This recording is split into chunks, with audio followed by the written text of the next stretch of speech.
ბათუმში დღეს ინტელექტუალური თამაშების რასადროდის აჭარის ჩემპიონატის ფინალური შეხვედრა გაიმართა, რომელშიც რეგიონის მუნიციპალიტეტებში გამარჯვებული 18 გუნდი მონაწილეობდა. ინტელექტუალურ თამაშში სამივე საპრიზო ადგილი ბათუმის გუნდებმა დაიკავა. პირველ ადგილზე ბათუმის პირველი საჯარო სკოლა გავიდა, მეორე ადგილი გუნდმა სიმსონებმა დაიკავა, მესამე ადგილზე კი გუნდი ერთობა გავიდა. გამარჯვებული გუნდები დღეს სიგელებითა და წიგნებით დააჯილდოვეს.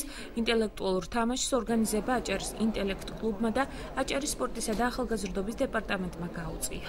ინტელექტ-კლუბი და აჭარის ავტონომიური რესპუბლიკის ახალგაზრდობის საქმე და დეპარტამენტი უკვე რამდენიმე წელია ხორციელებს პროექტებს აჭარაში და ქალაქ ბათუმში ინტელექტუალურ თამაშებში რასადროდის. დღეს თქვენ მომსწრე იყავით ორი თამაშის, ერთი იყო ყოველკვირეული ბათუმის სასკოლო ჩემპიონატის ერთ-ერთი ტური და ჩვენ მას საზეპირეულს ვუძახით ამ კვირას, იმიტომ რომ ერთი დაადრე უთხარით ერთ-ერთი ქართველი წელის ქარჩხადის ნაწარმოების ზებულონი და მხოლოდ ზებულონიდან იყო შეკითხები, რადგან ერთი წიგნი მაინც თვეში წავაგდოთ. არის ფინალი აჭარის ავტონომიური რესპუბლიკის მუნიციპალიტეტების 3-3 გამარჯვებული გუნდები, ჩავატარეთ ყველა მუნიციპალიტეტის თამაშები და გამოვიდა 3-3 გამარჯვებული. მეოთხე წელია რაც თამაშობთ რასადროდის.